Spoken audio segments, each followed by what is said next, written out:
Welkom by Every Nation Bloemfontein. Ons is so bly jy is hier. Gryp 'n pen en 'n notaboekie en geniet jy die boodskap saam met ons. So kom ons spring in die woord in. So die wat my al ken, ek is Wikus, die wat nie is, ek is Wikus, aangenaam kennis. En ek hou van mengels. My vroukie is Engels en so ek's Afrikaans en dus het ons, we coined the term mengels. So ek gaan my bes probeer om so fluently, daar sukkel ek klaar, in een taal te kommunikeer as wat ek kan, maar tweetalig is maar natuurlik. So ons is besig in ons reeks We Believe. En We Believe is wat ons glo as fundamenteel as 'n kerk en landwyd en wêreldwyd oor sacraments, oor God, oor Jesus, oor die Heilige Gees, oor creation, the fall, wie Jesus is en die kerk, wat ons rol as gelowiges en al hierdie aspekte. En so die laaste 3 weke het ons 3 verskillende aspekte aangeraak. Een van hulle was die drie-eenigheid, the Trinity. Die ander een was God is goed en God is great en groot. En so dis my voorreg vanoggend om vir ons aan te gaan met dit en is ons laaste een vir 'n rukkie is We Believe en wat dit is wat ons glo oor creation and fall. En so hier is 'n statement wat dit pretty much opsom vir ons op what we believe en ek gaan dit vir ons lees as volgende. It says we believe God created all things, visible and invisible, out of nothing and all very good. He sovereignly sustains and governs creation for His glory and the benefit of His creatures. God created humans in His image, male and female, to know, love, and glorify Him in covenant relationship and to serve as stewards of the earth. The first man, Adam, sinned against God, resulting in alienation, death, guilt, shame, and a curse upon the earth. Separated from God and subject to His judgment, all humans have inherited a sinful nature from which they cannot save themselves. En so ons vers waarmee ek ons net wil begin vanoggend, wat aan Ilse vra om op te kom om vir ons te lees.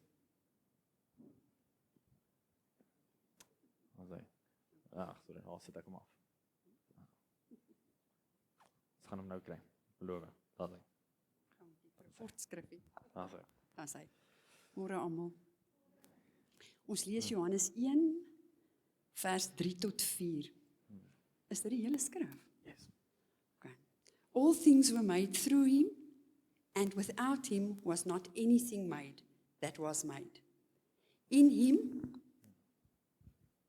was life, and the life was the light of men. Kom ons bid saam. Aba Vader, dankie dat ons vanoggend in die naam van Jesus na U toe kan kom. Dankie dat U ons reeds hierdie oggend van vroeg af al geseën het, teenwoordig was. Dankie dat U alreeds van ons vrygemaak het, Here, van bondage. Dankie Vader, waar die Gees van God is, daar is vryheid. Where the Spirit of the Lord is, there is liberty. Dankie Here vir daardie vryheid in Christus. Ons bid vanoggend vir hierdie laaste stuk van ons diens waar ons die woord gaan hoor en vir Wikus, dankie Abba Vader dat U hom deur hom sal spreek, dat hy soos wat hy doen, getrou na U Gees sal luister, waar U ook soms iets anders inbring as wat hy beplan het. Dankie vir dit. Dankie Here ook vir ons venue. Dankie vir ons geestelike leiers. Dankie vir elkeen van ons wat hier bymekaar kan wees, dat ons U teenwoordigheid vandag kan ervaar. En die wat die teenwoordigheid nie ervaar nie, sit net 'n bietjie en voel dit. Want die Gees van die Here is hier by ons. Dankie vir U goedheid, Abba Vader. Ons bid dit in Jesus se naam. Amen. Baie dankie Tannie. Asai, shoppies. En so die titel vir vanoggend se boodskap is 9 woorde. He made it, we broke it, He fixed it. En so dis die evangelie sommer opgesom in 9 woorde as jy ooit wou. So He made it, we broke it, He fixed it. And so what did He make? He made it. God created, God governs, and God made humans in His image. Ons eerste punt is God created. Genesis 1, ons begin presies daar aan die begin. So as die eerste bladsy in jou Bybel, nou nie letterlik nie, maar die eerste bladsy. Genesis 1 vers 1 en 31. Soos julle ken, weet julle ek waardeer dit as ons saam ons Bybels oopmaak. As ek 'n bietjie skrifte, ek sal die reference vir ons hier op die bord hê. Maar gaan nie vir ons die skrif noodwendig gaan gee nie. Ek love dit as ons skrifte saam oopmaak. Jy ook sien dit is ook in joune so geskryf, is nie net in myne nie. So ek sal stadiger saam met ons deur die skrifte gaan, maar as ek bietjie vinnig gaan, die references sal op die bord wees. So Genesis 1 verse 1 and 31 it reads as following. It says, "In the beginning God created the heavens and the earth. And God saw everything that he made, and behold, it was very good. And there was evening, and there was morning, the sixth day." Romeine 11:36 sê iets soortgelyk. Dit sê die volgende: "For from him, and through him, and to him are all things. To him be the glory." En dan nou, ons teksvers wat ons nou net gelees het, is that all things were made through him. That's John 1, verse 3-4. All things were made through him, and without him was not anything made that was made. And in him was life, and the life was the light of men. And so God created, he established, he is the creator. And so ons moet verstaan dat dis waar ons begin dan. Hy is die skepper, hy het asem in ons longe ingeblaas. He is the author of it, the author of life. Is interessant, daar's ek het nou die science term vir dit vergeet, maar hulle het gevang op kamera dat die oomblik wat 'n embrio gefertilise word, nee, met pregnancy, dan is daar 'n oomblik, 'n split oomblik wat hulle onder 'n mikroskoop gesien het, 'n flits van 'n lig, soos 'n light that comes up when life has been formed. And so when ons lees, the life was the light of men, presies daar fisies kan ons sien, sodra daar lewe is daar lig, en die lig is wat Christus gee, want hy gee lewe. God gee lewe. So he is the creator of all things, and all things have life because he created it. Then he governs all things. Ons lees Nehemia 9 vers 6. It says, "You are the Lord, you alone. You have made heaven, the heaven of heavens, with all their host, the earth and all that is on it, the seas and all that is in it. And you preserve," ander vertaling sê sustain, keep alive, dis amper keep going. He sustains it, keeps it alive. He preserves it. So it says, "And you preserve all of them, and the host of heaven worships you." So daar's hierdie idee, en ons gaan net vir 'n oomblik hier stop. Daar's hierdie idee in onlangse tye in moderne geloofgoedjies is called the idea of deism. En wat deism sê is hierdie idee dat God het geskape, maar hy het onttrek. Hy sê ek maak jou, maar adios, cheers, ek's ganer. Ek is nie meer hier nie. En dis nie wie God is nie. Hier sien ons in Nehemia presies die teenoorgestelde. Ons sien wat God sê, I preserve, I sustain life. Without me there is no life.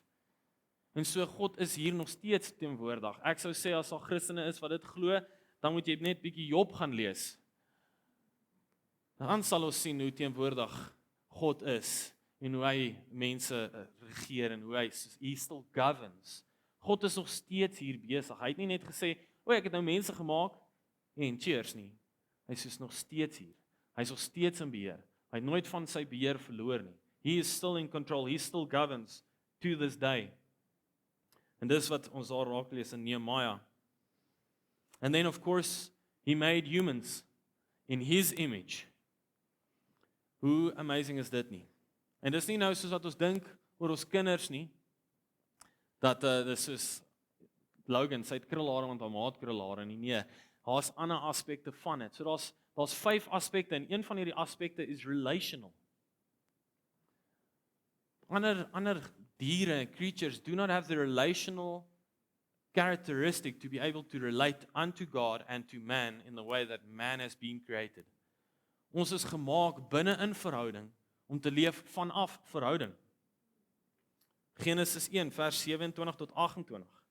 And so God created man in his own image. In the image of God he created him. Male and female. Male and female he created them. And God blessed them and said to them, "Be fruitful and multiply and fill the earth and subdue it, and have dominion over the fish of the sea and over the birds of the heavens and over every living thing that moves on the earth. En so ons vraag mag wees nou hier vir 'n oomblik net, soos Wieke is hierdie klink vir ons soos kinderkerk. En dis hoekom so bietjie vinniger oor dit gaan, want meestal van ons hoor al hierdie vir hoeveel jare lank.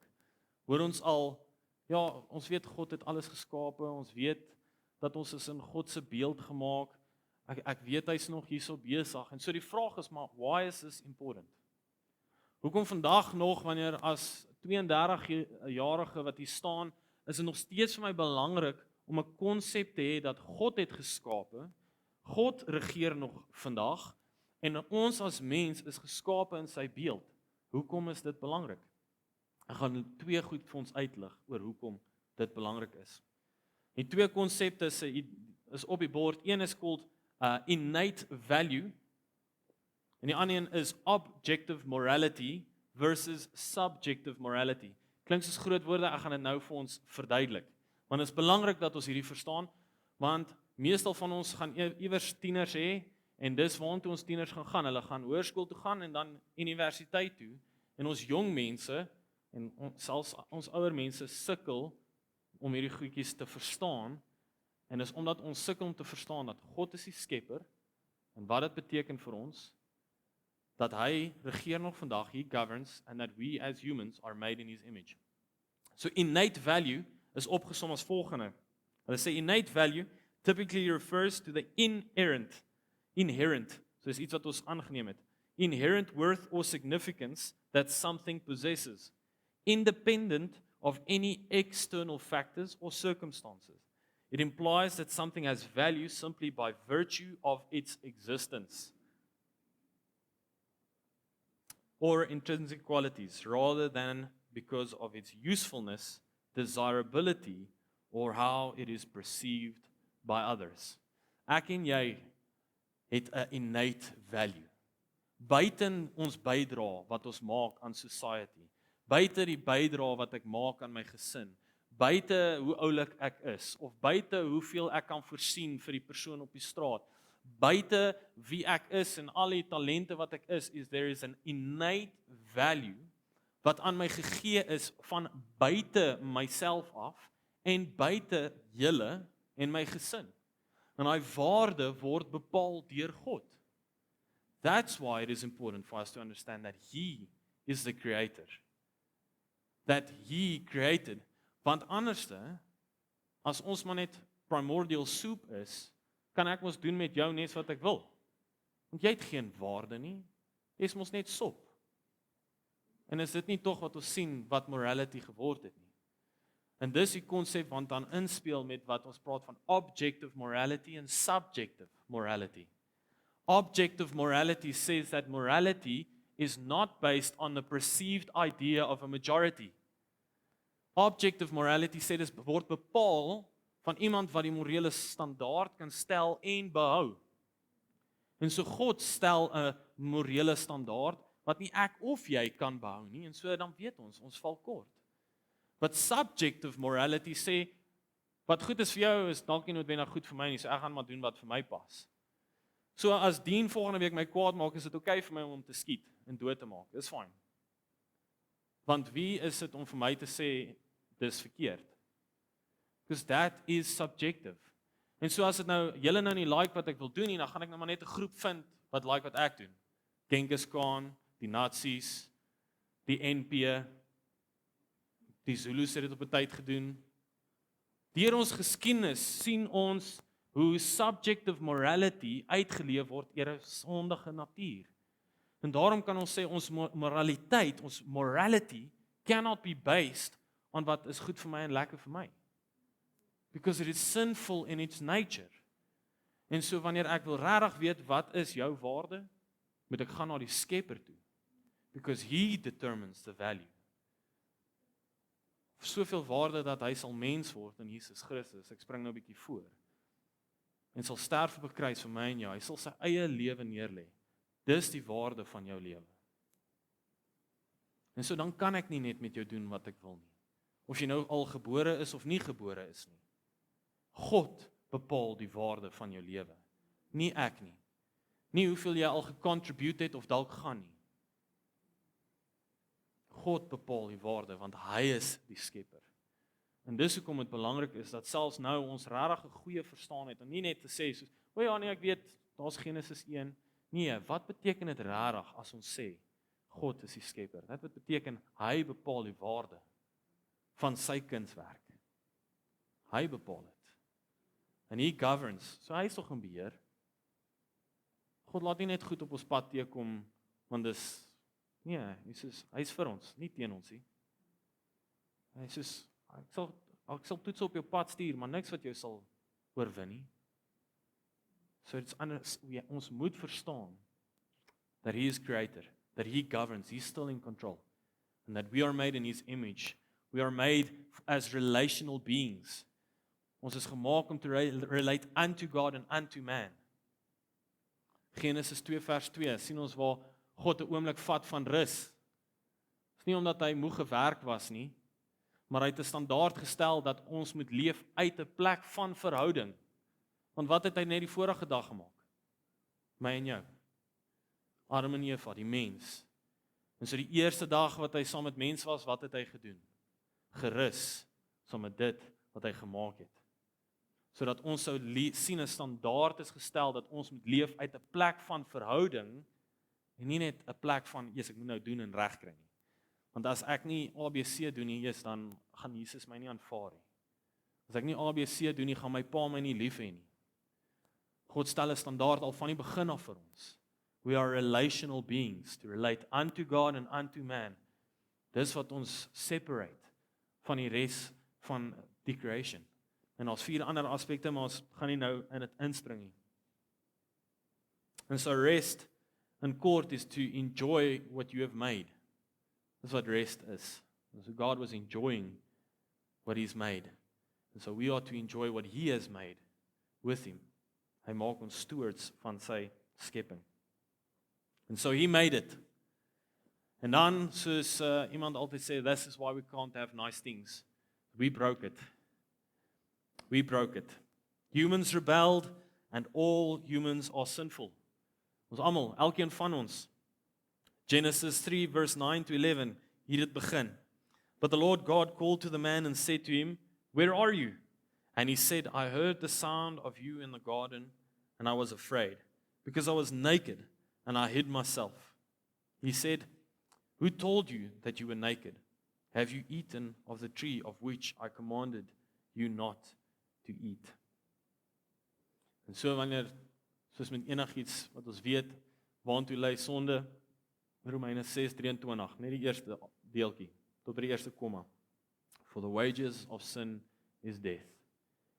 Dis daai oomblik wanneer die verhouding tussen ons en God gebroken was, en daai aspek van daai relation unto God is nie meer herstelbaar van ons kant af nie. Is nie herstelbaar van ons kant af nie. Was nooit en sal ook nooit weer kan wees nie. And so we broke it. We marred creation.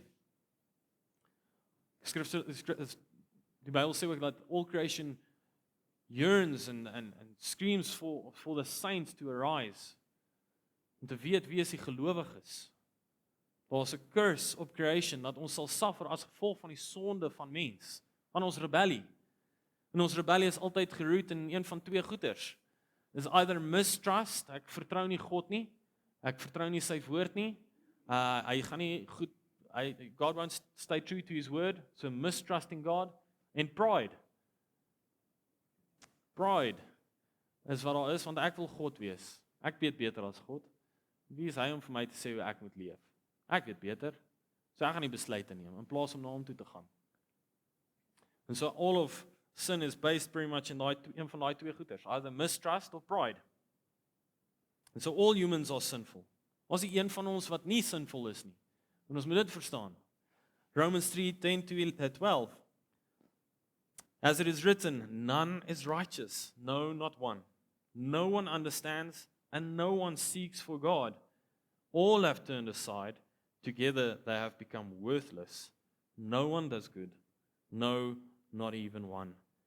In Romeine 3 vers 23, for all have sinned and fall short of the glory of God. Was die een van ons wat separated is van hierdie sonde nie. It is inherited from Adam. Ons almal het kort geval en ons almal val nog steeds kort. We all broke it. Hy het dit nou net begin, ons hou maar net aan. And so we have to understand, as ons met the fall of man, humans rebelled and all have sinned. Ons almal val kort van die standaard wat God stel.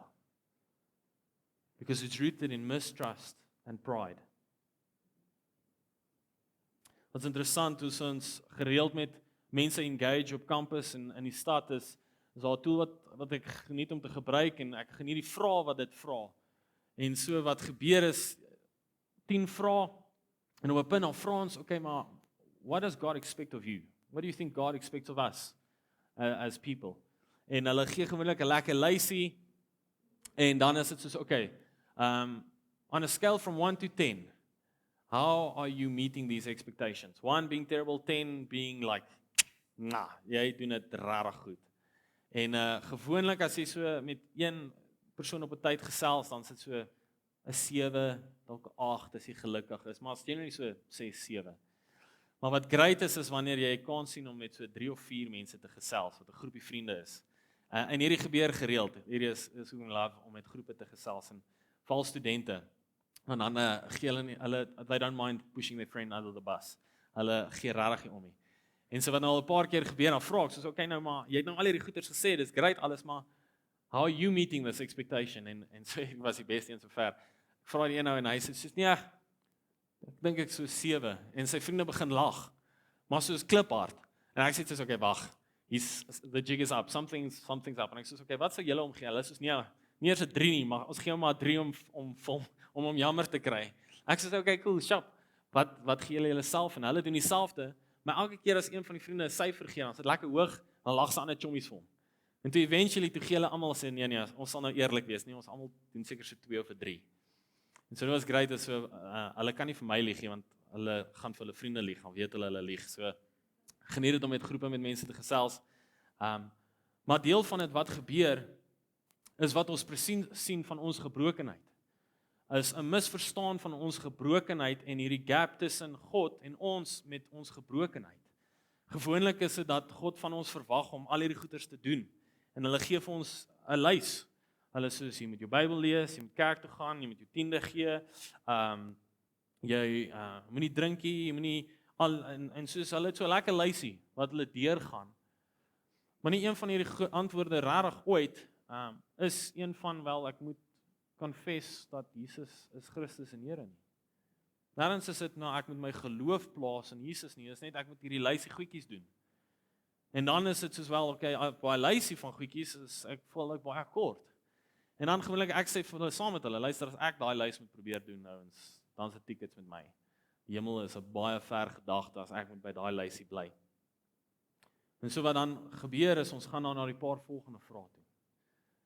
En ons vra dan okay, but do you believe in heaven? Yes or no? En dan okay, gaan almal hemel toe. Dis nog maklik, né? Nee? Gaan jy hemel toe?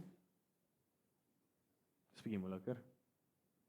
En hier is nog 'n moeiliker een. Hoekom? Of hoekom nie? En hier is waar mense gewoonlik uit mekaar uitval. En hier is waar ons gewoonlik aan die basis sien van die misverstand van wat dit is om 'n Christen te wees. Ons het een sonde ook in Suid-Afrika wat ek dink baie keer moeiliker is as enigiets anders om te overcome en dit is being called a cultural Christian. Ek word groot as 'n Christen. Word groot in 'n Christenhuis, ek het Christen standaarde in my huis. En so wanneer ek hierdie vraag moet antwoord, is dit soos nie ek gaan nog heeltyd kerk toe. Groot geword, my ouers was Christene, ek is 'n Christen. Dan nie vir jou is dit so hard sê nie, maar dis die verkeerde antwoord. Maar dis wat ons face. Dis wat ons jong mense face. Ek weet nie of julle die show ken, ek het so 'n paar episodes gekyk en toe begin ek sukkel om dit verder te kyk, maar die show se naam is Clarkson's Farm. En wie van julle sou sê Engeland is 'n Christen nasie en sou dink dat dit is soos wel, we've got the Church of England en hulle is naby die Pope en ek sou dink soos ja nee, yes, kan nie te bad wees nie, hulle moet redelik Christene wees, nê? Dis die realiteit van wat daar gebeur. Dit is nie meer so Christen nie. Dit word overrun deur ander gelowe op die oomblik. En hier's wat uitstaan uit hierdie series uit. Hulle is besig om iets te maak op die plaas. En die ou maak 'n grappie van om te sê I'm like Moses en sy farmhand Caleb sê who's Moses? En Jeremy from have you never read the Bible? Caleb's antwoord is what is that? En so dis die realiteit van ons studente selfs op ons kampus hier in Suid-Afrika. Reg hier in Bloemfontein by die universiteit.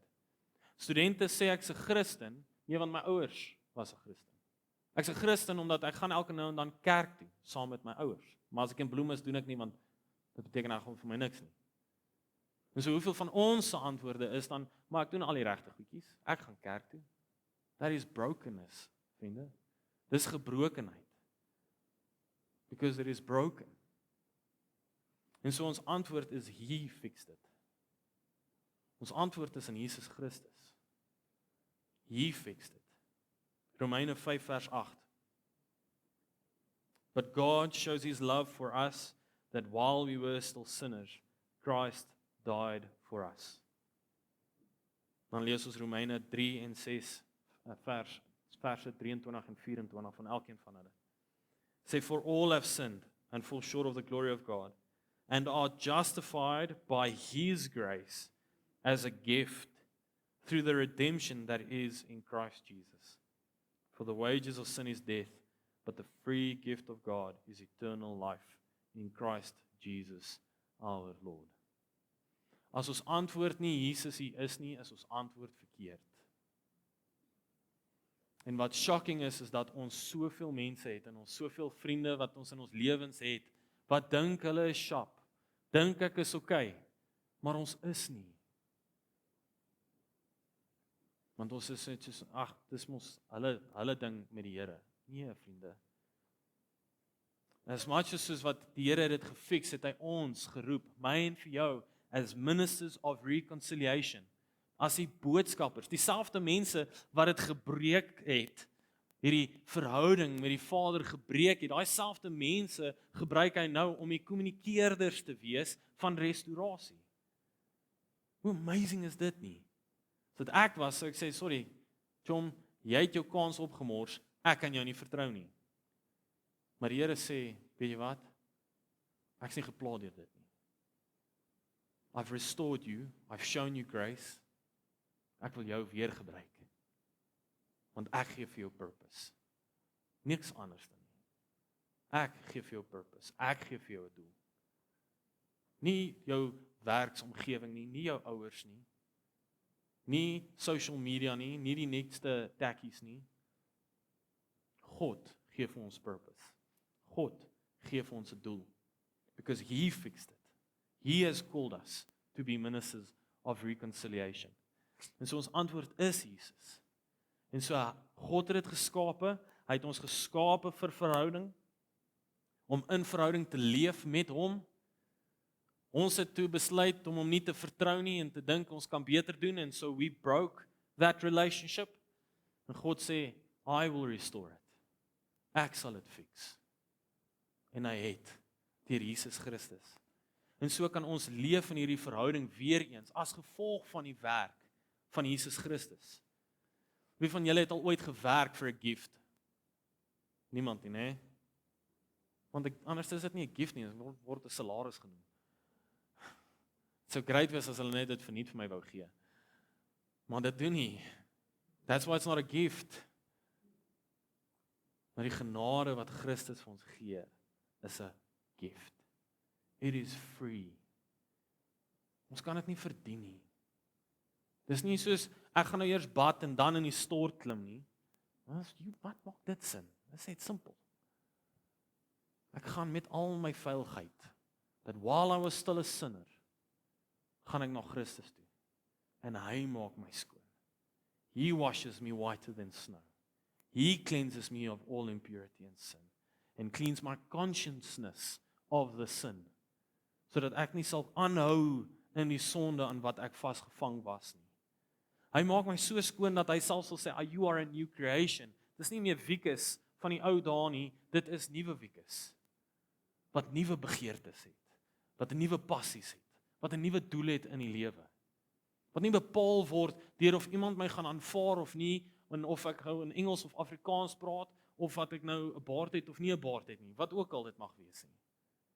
God stel die standaard van wat dit is. Hy bepaal wat dit is. En so, as jy nie daai Jesus ken nie, as dit nie die Jesus is wat jy van weet en ken nie, wil ek jou nooi om met my te kom chat na die tyd. As jy vasgevang is in die gevoel van ek voel net, ek moet die hele tyd goeders doen, ek moet strewe na hierdie dinge te doen, anders ervaar ek nie die liefde van die Here nie, wil ek vir jou bid. Ek wil jou nooi, kom dat ek vir jou bid. Ek sal graag na die tyd, terwyl almal koffie drink, ek en jy, ons chat net. Kom ons bid saam. En dit is nie wie die Here is nie. Hy is anderste. Hy roep ons in hierdie verhouding in. Om te leef vanaf uit hierdie verhouding. Nie te werk na dit nie. Ons doen natuurlik werke, maar dit bevestig 'n verhouding wat klaar gevestig is. Dis hoekom ons werk het. Dis hoekom ons disippels maak. Dis hoekom ons uitreik na ons vriende en familie toe, na my kollega toe. Nie omdat ek 'n goue balkie aan die einde van die dag wil hê nie, maar dis omdat ek het 'n liefde ontmoet wat soveel groter is as enigiets anderste in hierdie wêreld, dat ek kan nie help maar om jou te wys na wie die persoon is wat liefde is nie. Sy naam is Jesus Christus. Ek hoop jy ken hom. Want ek doen. En hy het soveel beter vir jou in store. En so as gelowiges, wat is ons rol? It is to love. It is to love God with our whole heart, mind, soul and body. And it is to love my neighbor as I would love myself. Wie van julle gee nie om oor waar julle ewigheid spandeer nie? Ek dink ons doen. En so as ek omgee oor waar ek ewigheid spandeer, moet ek omgee waar my buurman ewigheid gaan spandeer. En so daarom gaan ek sê, my gemak maak nie soveel saak soos jou ewigheid nie. Dan gaan ek jou vra, Chom, waartoe gaan jy? Hoekom doen jy die goed wat jy doen? Ken jy Jesus? En dit is ongemaklik, want dit is buite ons kultuur, as Afrikaners, ek kan onthou, daar was 'n paar keer om die eetkamertafel waar daar gesê word, daar was 'n paar goed waar ons nie oor gesels nie. Geloof, geld, politiek. Klink dit bekend? Ek's baie bly. Maar dis nie Bybels nie. Dis nie wie Christus is nie. Christus konfronteer ons oor waaroor ons dink, oor ons geloof. Hy konfronteer ons oor hoe ons dink oor politiek en ons nasie, en die hantering van ons nasie. Hy konfronteer ons oor hoe ons finansies bestee, want dis die evangelie, die volheid van die evangelie, konfronteer elke aspek van my lewe. En so daarom moet ek sê, Here help. Here help. Want elke dag, as dit moet net gaan oor 'n lysie van goed wat ek moet doen, dan val ek onsaglik ver kort. Onsaglik ver. Maar daar's genade. Daar's genade in Jesus Christus. En so wat is ons rol weer eens? Om God lief te hê. En om anders so lief te hê, my naaste lief te hê, soos wat ek myself liefhet. En mag die Here ons help. Mag die Here ons help om dit uit te leef, soos ons skuif ook. Soos ons trek na 'n nuwe venue toe. Dat elke leesstoel wat ons sal sien, nie net nog 'n leesstoel sal wees nie, maar dat ons 'n naam sal sien daar. Dat ek sal sê, Here, daai stoel, ek weet wie daar gaan kom sit. En in geloof bid ek vir daai persoon, want ek roep hulle. Ek sê, Here, kom, maak daai stoel vol met daai persoon. Ons gaan haal hulle vriende in geloof, en ons bid vir hulle. Ons deel met hulle ons lewens. En dis wat dit is, om lief te hê, die naaste lief te hê, soos ek myself het. Iemand was getrou om vir ons te bid. Iemand was getrou om 'n woord in seisoen met ons te deel oor Jesus Christus. En meestal van hulle was nie predikante by 'n preekstoel nie. Was iemand wat doodnormaal is, wat maar net uitgeleef het, hierdie twee aspekte, om God lief te hê, en om hulle naaste lief te hê soos hulle self. So mag ons so leef. Kom ek bid vir ons. Here, dankie dat ons kan weet dat U het alles geskape. Dankie dat ons kan weet dat U het ons geskape vir verhouding. En dat U ons terugroep in dit in.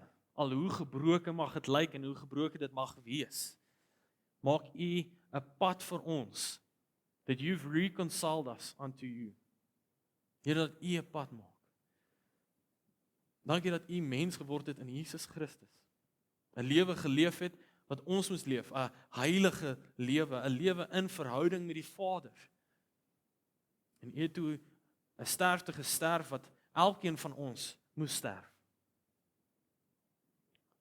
En 3 dae later het U uit die dood uit opgestaan en bewys dat U is God, Jesus.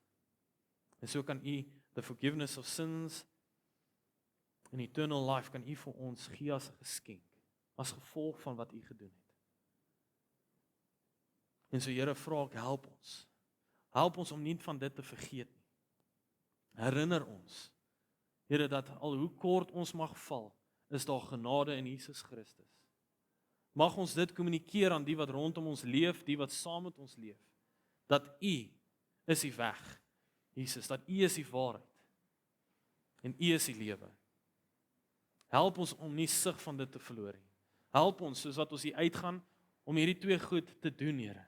Om U lief te hê met ons hele wese, en om ons naaste lief te hê soos onsself.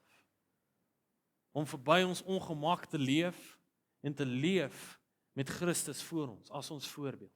Wat sy eie lewe neergelê het vir ons, en dieselfde doen vir ons buurman, ons buurvrou, ons kollegas, ons gesinne, ons families, en so vra U van ons, om ons lewens, in ons gemak neer te lê, vir U. So help ons om dit te doen, Jesus. En Here, die van ons wat al 'n vlam gehad het wat in ons lewe, wat U aan die brand gesteek het om te lewe unashamedly uitverkope vir U, en ons net ervaar hoe die lewe kom leuns vertel en ons het dit begin glo en hierdie vlam het kom sterf. Vra ek, Here, sal U daai leuns kom verwyder in hierdie oomblik. Mag U weer eens hierdie vuur van uitverkopenheid aan U kom aansteek, sodat ons kan leef weer, asof ons kan sê, I'm living radically. Maar as gevolg van hierdie verhouding wat ons het met U. Herinner ons van dit. Herinner van ons van die intimiteit wat ons kan hê met die Vader as gevolg van wat U gedoen het, Jesus. Dat ons nie hoef weg te skram nie, maar ons kan inskram na U toe. Omdat Jesus het vir ons 'n weg gemaak. Dankie vir U. Dankie vir U genade en U liefde. In Jesus naam. Amen. Ons hoop hierdie boodskap geniet saam met ons. Deel hom gerus met vriende en familie, en dit is die manier hoe ons die goeie nuus van Jesus Christus reg oor die wêreld gaan kry.